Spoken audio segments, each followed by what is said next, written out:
नमस्कार, आप देख रहे हैं अपना बिहार। मैं हूं आपके साथ वैभा उपाध्याय। बुलेटिन में सबसे पहले मुजफ्फरपुर से बड़ी खबर आ रही है। जहरीली शराब पीने से 4 लोगों की मौत हो गई है। बड़ी खबर इस वक्त मुजफ्फरपुर से।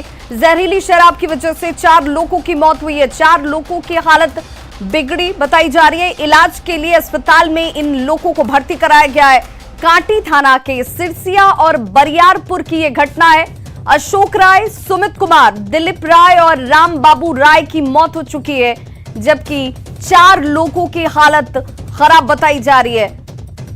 इलाज के लिए इन लोगों को अस्पताल में भर्ती कराया गया है। मुजफ्फरपुर में जहरीली शराब की वजह से 4 लोगों की मौत हो चुकी है। कांटी इलाके में जहरीली शराब पीने से ये मौतें हुई हैं।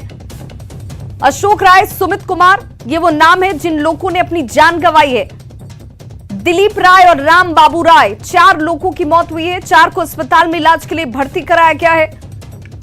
और जहरीली शराब से मौत का यह सिलसिला थमने का नाम नहीं ले रहा है। इस वक्त ये बड़ी खबर मुजफ्फरपुर से, जहां पर जहरीली शराब ने 4 लोगों की जान ले ली है। और संवाददाता प्रियांक सौरभ हमारे साथ इस वक्त ज्यादा जानकारी के साथ मुजफ्फरपुर से जुड़ गए हैं। प्रियांक, इस वक्त क्या जानकारी, क्या पुलिस इसकी पुष्टि कर रही है कि जहरीली शराब की वजह से इन लोगों की मौत हुई है?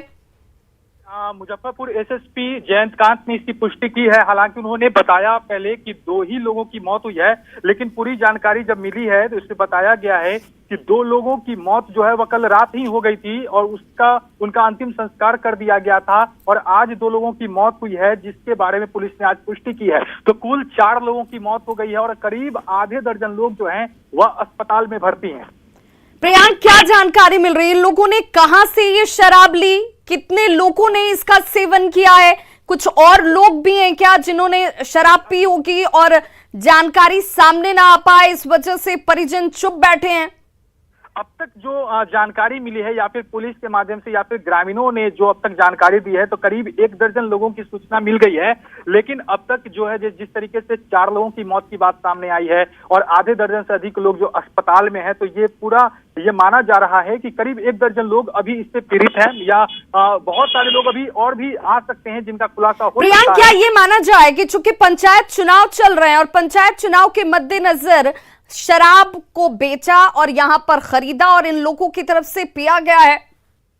बिल्कुल वही एक माजरा समझ में आ रहा है। लोग बता रहे हैं, हालांकि बहुत सारे लोग खुल के नहीं बता रहे हैं, लेकिन मामला यही है कि जो पंचायत चुनाव यहाँ पर होना है 15 नवंबर को, तो उसके बाद इस प्रखंड में जो पंचायत चुनाव होगा, तो उसको लेकर तमाम लोग आजकल शराब की पार्टियां कर रहे हैं। जिस तरीके से जो प्रत्याशी बन रहे हैं, तो इस तरह की पार्टी आजकल एकदम आम बात हो गई है तमाम चुनावों में और इसका ही असर देखा जा रहा है। और तो प्रियांक, क्या स्थानीय पुलिस उसे जानकारी नहीं हो रही है? क्या लोगों की तरफ से ये जानकारी साझा नहीं की जा रही है कि इस तरीके से चुनाव को प्रभावित करने के लिए, मतदाताओं को रिझाने के लिए शराब की पार्टी कह लीजिए, शराब का सेवन कह लीजिए, ये तमाम चीजें यहां पर हो रही हैं?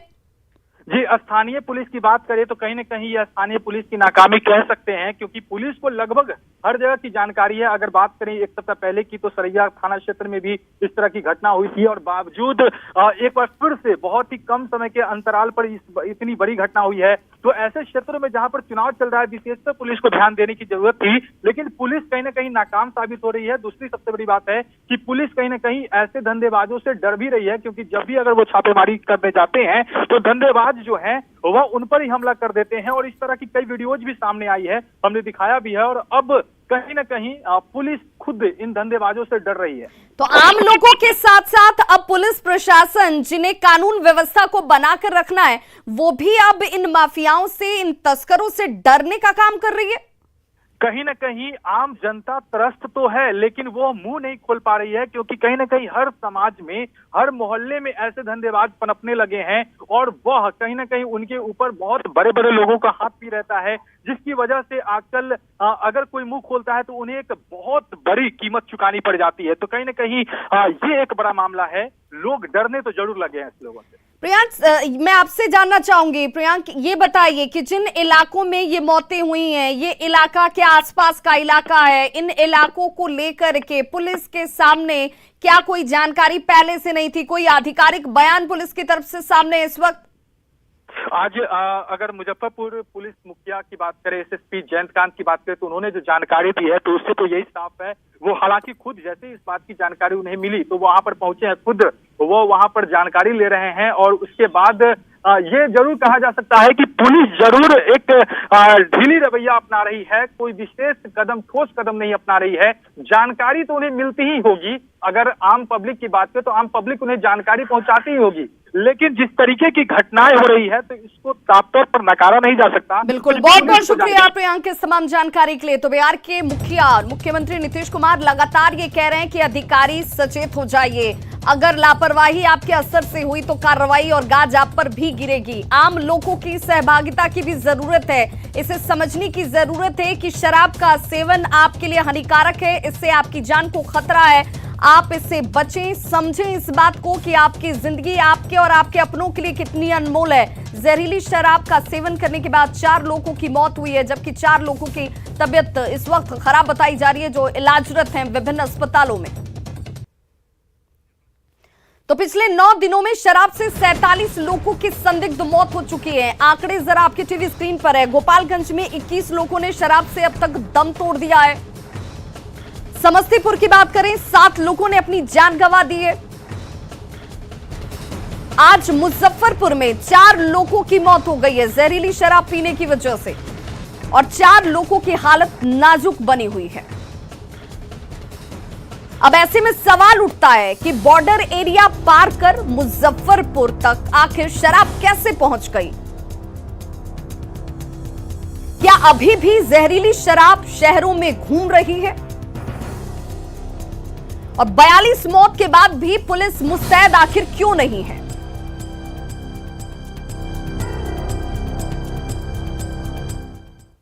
तो मुजफ्फरपुर तक शराब पहुंचना वाकई चिंता का विषय है।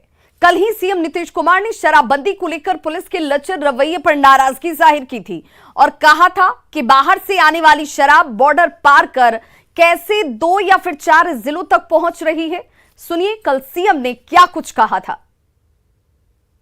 इंसिडेंट हो रहा, कई जगह पर तो रोज पकड़ाता है, लेकिन जहां पर नहीं पकड़ाता है तो मान लीजिए कि अगर कोई कहीं बाहर से आ रहा है और अगर वो पकड़ाया 4 जिले के बाद, 2 जिले के बाद, 1 जिले, वहां क्यों नहीं पकड़ाया?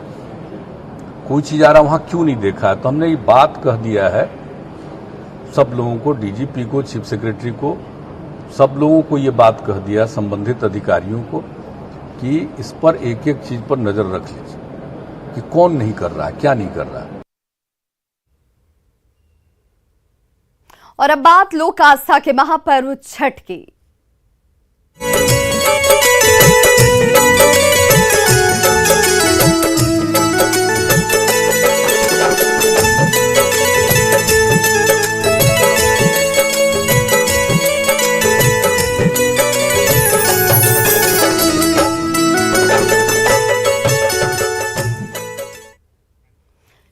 तो लोक आस्था के महापर्व छठ का आज दूसरा दिन और इसे खरना के तौर पर मनाया जाता है। खरना का महाप्रसाद ग्रहण करने के साथ ही छठ व्रतियों का 36 घंटे का निर्जला व्रत शुरू हो जाएगा। कल अस्ताचलगामी भगवान भास्कर को अर्घ दिया जाएगा, जबकि परसों भगवान उदीयमान सूर्य को अर्घ देने के साथ 36 घंटों का ये पारण जो है वो संपन्न होगा। इसके साथ ही महापर्व संपन्न होने की जो वक्त बताई जा रही है, सूर्योदय और सूर्यास्त का मौसम विभाग ने उसे भी जारी किया है। खरना को लेकर बाजारों की रौनक जो है वो देखते ही बन रही है। गंगा घाटों पर जबरदस्त भीड़ नजर आ रही है।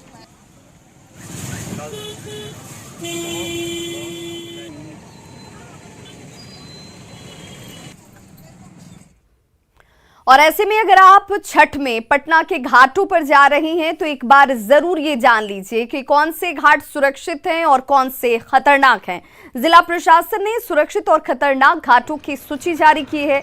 वैसे घाट जो खतरनाक हैं उसे जिला प्रशासन ने लाल कपड़ों से घेर दिया है। मौके का जायजा लिया संवाददाता रवि एस नारायण ने। अगर छठ करने के लिए पटना के घाटों पर निकल रहे हैं तो जिला प्रशासन द्वारा जारी किया गया सूची एक बार जरूर देख लें। पटना के 96 ऐसे घाट हैं जिन्हें सुरक्षित घोषित किया गया है और वैसे कई घाट है जहां पर जाना खतरनाक है और वहां पर जिला प्रशासन ने लोगों के जानकारी के लिए लाल कपड़े से घेर दिया है। और हम तस्वीरें दिखा रहे हैं कि पटना के कई ऐसे घाट हैं जो अभी भी पूरी तरह से बने नहीं हैं और जिसके कारण जिला प्रशासन ने इसे खतरनाक घोषित किया गया है। और ये एक ज़रा देखिए कि यहाँ पे बड़हरवा घाट है और जो पूरी तरह से असुरक्षित है, लाल कपड़े से घेरा गया है। तो यहाँ पे लोगों का आने के लिए मना ही है। लेकिन ठीक उसके बगल में अगर आप देखें कि लॉ कॉलेज घाट है और तमाम घाट है जहाँ पे व्रती जो हैं वो सुबह सुबह गंगा के घाट पर पहुँच रहे हैं और आस्था की डुबकी लगा रहे हैं। तो जो लोग भी छठ करने के लिए घर से निकल रहे हैं इस बात का ज़रूर ध्यान रखें कि कहाँ पे घाट जो है वो सुरक्षित है और कहाँ खतरनाक घोषित किया गया है, क्योंकि अगर थोड़ी सी भी लापरवाही अगर होती है तो वो आपको नुकसान पहुँचा सकता है।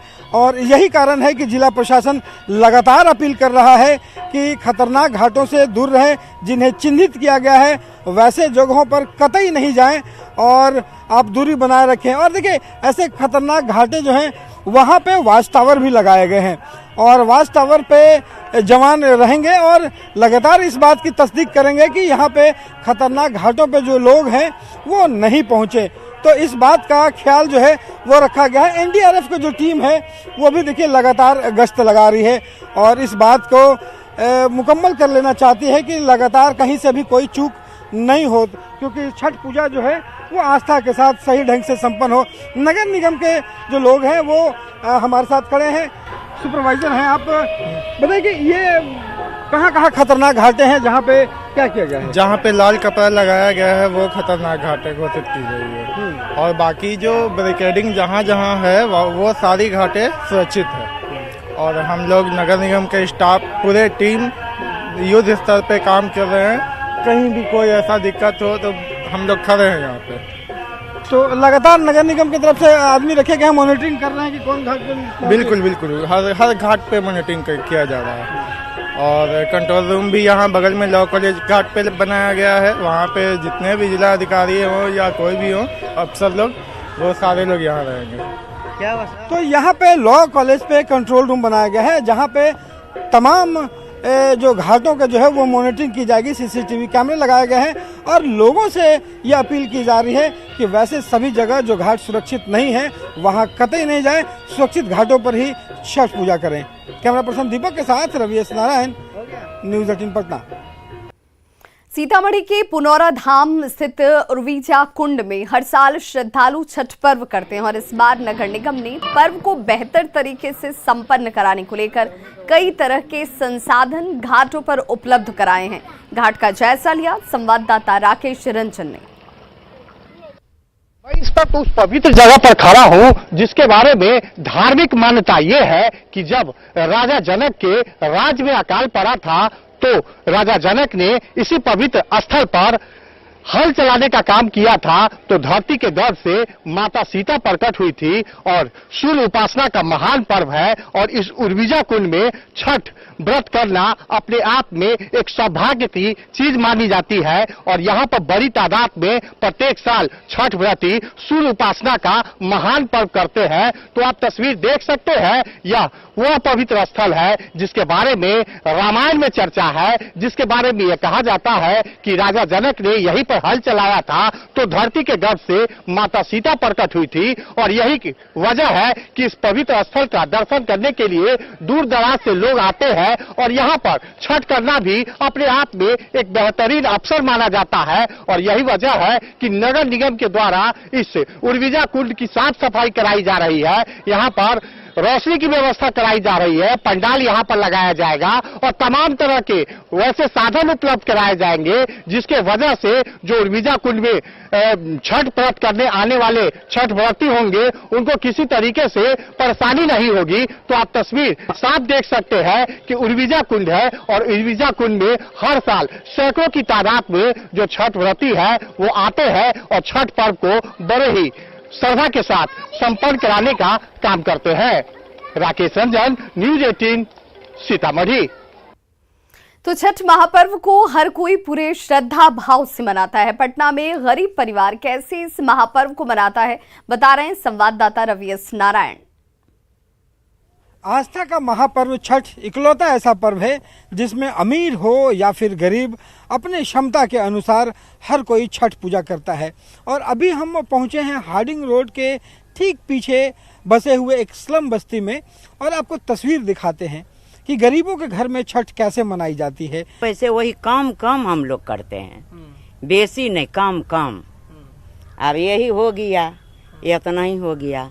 अब वो 2.5 किलो गेहूँ है, पिसाने गया है, वो आएगा तो उसमें से फिर इतना निकालेंगे। वही में से की कहते हैं 2 गो 4 गो 5 गो टिकरी दे के बस हो गया। बहुत श्रद्धा से मनाता है, जो ही लोग के शक्ति है उतना छठ माई के भक्ति करते हैं, समझे। नहीं हुआ, कमाई हो गया तो कमाई से अपना करता है। कर्जा पैसा ई पर्वे ऐसन है जो भीखा दुखी मांगी हो भैया करवई हम बरतिया। कैमरा पर्सन दीपक के साथ रवि एस नारायण, न्यूज़ 18 पटना। तो लोक आस्था के महापर्व छठ को लेकर बाजारों में काफी रौनक नजर आ रही है। पूजा की सामग्री खरीदने के लिए लोगों की भारी भीड़ बाजार में उमड़ी हुई है। सिवान के बाजार से ज्यादा जानकारी दे रहे हैं हमारे सहयोगी मृत्युंजय सिंह। लोक आस्था के महापर्व को लेकर बाजारों में लोगों की भीड़ उमड़ पड़ी है।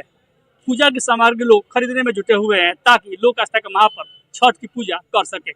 आप देख सकते हैं पूरी तरह से फलों से बाजार सजा हुआ है। दूर दूर तक जो सामग्री है पूजा की वो लोग सजाया हुआ है।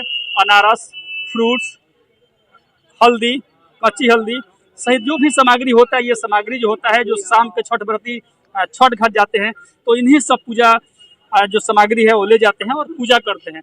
कुछ महिलाएं हम जानने की कोशिश करेंगे कि इस बार छठ पूजा में क्या क्या सामान लगता है और कैसे पूजा करेंगी। छठ पूजा में दौरा लगता, सुपली लगता, आदि लगता, शरीफा लगता, सुथनी लगता, हल्दी लगता। और ये क्या सामान ले रही है? शाम में जाते हैं लोग लेकर आप लोग? हाँ, शाम में जाते हैं सब लोग, सब चीज लेकर छठ घाट। ये जो पूजा की सारी सामग्री है वो लेकर जाती है तब पूजा अर्चना कर। दुकानदार है, कोरोना के बाद पहली बार यहाँ भीड़ दिखने को मिले, कैसा भीड़ लग रहा है? हमको बहुत अच्छा लग रहा है भीड़ का। हमारी माता बहन आ रही हैं, पूजा का सामान ले जा रही हैं, छठ घाट ले जाएं, अच्छा से ले जाएं, बढ़िया से हो। हम लोग दुकानदार हैं, उन लोग को सेवा के लिए हैं।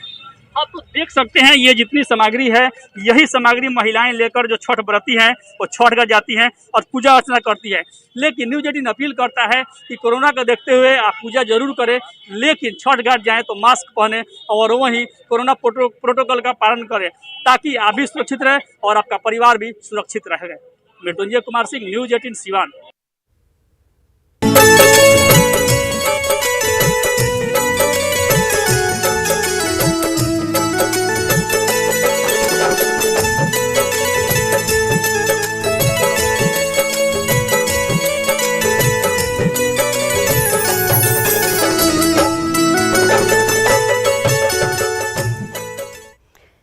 कोरोना संक्रमण की तीसरी संभावित लहर की आशंका को देखते हुए बिहार में टीकाकरण की रफ्तार एक बार फिर से तेज कर दी गई है।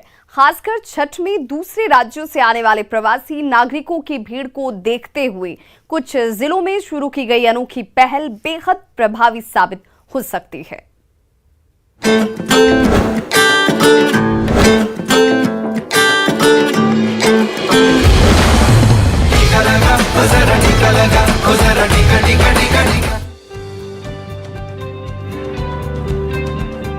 त्योहारों का मौसम आते ही अलग अलग राज्यों से घर लौटने वाले प्रवासियों का बिहार आना शुरू हो जाता है। खासकर छठ की तो बात ही निराली है। ऐसे में बेशक इस दौरान कोरोना संक्रमण का खतरा भी उफान पर होता है, लेकिन प्रवासियों की घर वापसी कोरोना संक्रमण की वजह न बन जाए, इसके लिए स्वास्थ्य विभाग और स्थानीय प्रशासन इस बार पूरी तरह चौकस नजर आ रहा है।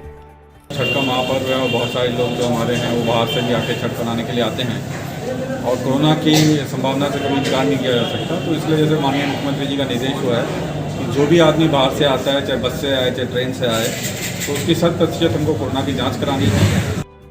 कोरोना की तीसरी लहर की आशंका को देखते हुए इस बार स्वास्थ्य विभाग की टीम कोई चूक नहीं चाहती। इसी वजह से स्वास्थ्य विभाग और सीतामढ़ी जिला प्रशासन की संयुक्त टीम रेलवे स्टेशन पर डटी है, ताकि दूसरे राज्यों से बिहार आने वाले कोई भी यात्री बिना वैक्सीनेशन स्टेशन के बाहर पाँव न रख सके। अगर लोग टीका लेके बाहर से नहीं आए तो उनका टीका नहीं करना है, तो इसलिए लोगों का यहाँ बहुत सहयोग भी है और हम लोग बहुत खुश हैं कि वो अपना स्वस्थ होकर सुरक्षित रूप से अपना छठ मनाएं। बेशक त्योहारों का महीना बिहार के लिए खुशियों का खजाना लेकर आता है, लेकिन खुशी का ये मौका मुसीबत का सबब न बन जाए, इसके लिए जरूरी है सावधानी बरतना। उम्मीद है सीतामढ़ी जिला प्रशासन की तरह प्रदेश के बाकी जिले भी अपनी आंखें खुली रखते हुए मिशन वैक्सीनेशन पर पूरा जोर देंगे और कोरोना के खिलाफ लड़ाई में कोई कोर कसर नहीं छोड़ेंगे। Bureau report, news 18 network.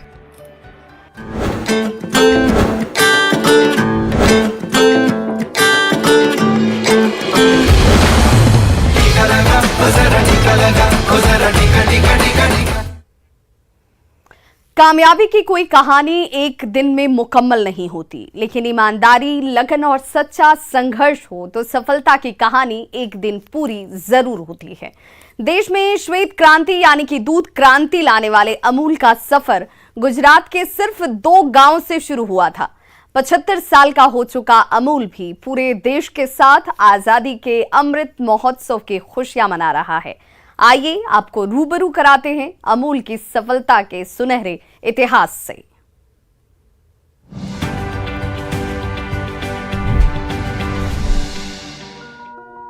समय समय पर होने वाली वैज्ञानिक रिसर्च और उस पर आधारित आधुनिक तकनीक अपनाकर अमूल के सहकारी सदस्यों ने उत्पादन में बढ़ोतरी की। ये सदस्यों की लगन और मेहनत का ही नतीजा है कि आज भारत अपनी 100% डेयरी जरूरतें पूरी कर पा रहा है। दुनिया के दूध उत्पादन में भारत की हिस्सेदारी आज 21% है, तो इसमें अमूल आंदोलन की महत्वपूर्ण भूमिका है।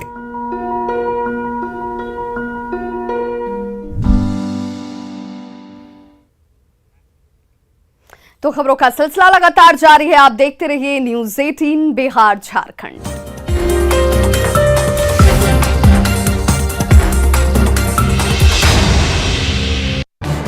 इस न्यूज हेडलाइंस के प्रायोजक